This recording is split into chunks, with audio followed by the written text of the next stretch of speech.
Good day everyone, my name is Marinel Flores, sales consultant dito po sa Mitsubishi Peak Motors, Jose Abad Santos, Tondo, Manila.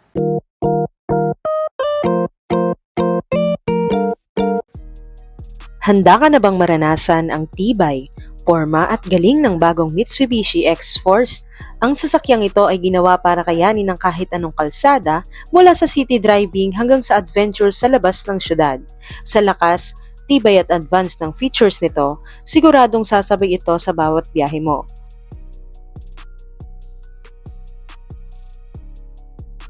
Ang Mitsubishi X-Force ay matibay at kayang makipagsabayan sa mahahabang biyahe. Perfect ito sa iba't ibang kalsada sa Pilipinas mula sa konkretong daan hanggang sa mga off-road. Tinitiyak din ito na kaya kang sabayhan ng X-Force kahit saan ka man magpunta. Ito ay ginawa para sa pangmatagalan, na kahit matagal mo itong gamitin at dumaan sa hindi magagandang kalsada, matibay ito at maaasahan. Tiyak na maibibigay nito ang peace of mind para sa pamilya na naghahanap ng sasakyang tatagal.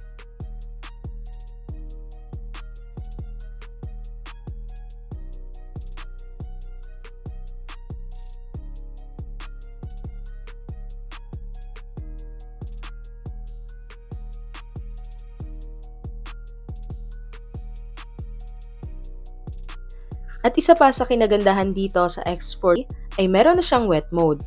Ito ay bagay sa madalas na basang kalsada dito sa Pilipinas, so mas ligtas at kontrolado ang biyahe sa mga panahon ng tag-ulan at basa ang daan, kaya't siguradong tiwala ang driver sa kahit anong panahon. May malaking touchscreen display din ng ating X40 na kayang ikonekta ang smartphone sa Apple CarPlay or Android Auto. So magagamit mo ang music, navigation, at pagsagot ng tawag sa pamamagitan ng pagkontrol dito sa ating infotainment system. Pagdating naman sa kanyang fuel efficiency, kahit malakas ang makina ng X-Force, matipid pa rin ito sa gasolina, kaya't mas practical itong gamitin sa araw-araw, lalo sa mga nagtitipid sa fuel consumption pero gusto ng malakas at maaasahang SUV.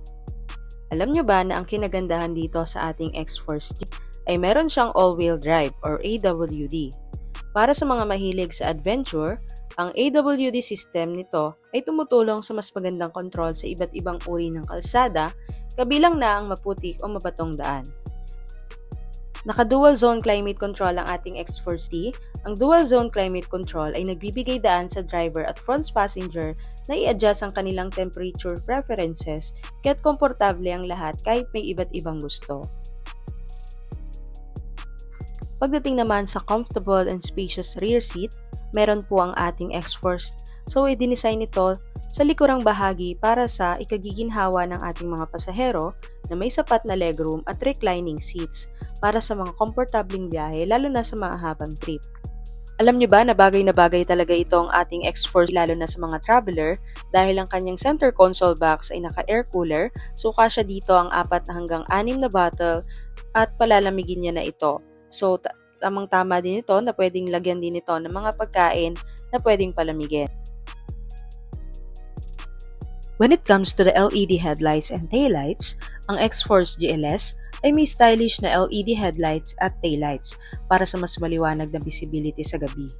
For the sleek and sporty design, ang X-Force GLS ay may elegant dynamic shield design na nagbibigay ng modern and sporty look. Ang design ay hindi lang para sa ganda, kundi para sa dagdag na aerodynamic performance.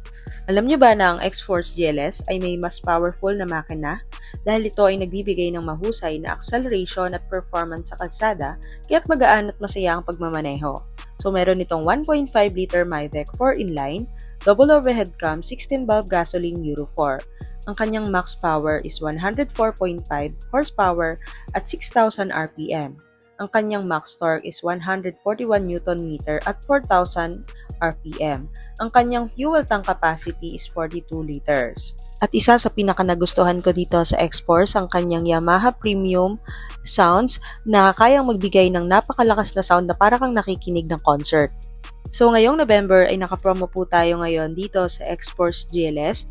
Ang kanyang SRP is 1,367,000 and for as low as 8,000 down payment for BDO, BPI, RCBC, Security Bank, and Sterling Bank, ay maaari na po nating ma-avail itong X-Force. And plus, may free 1 month amortization din to guys.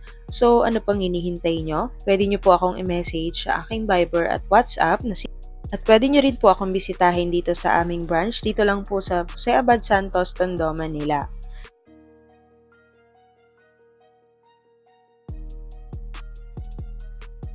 This is the Mitsubishi X-Force GLS, lakas na walang kapantay, style na di matitinag.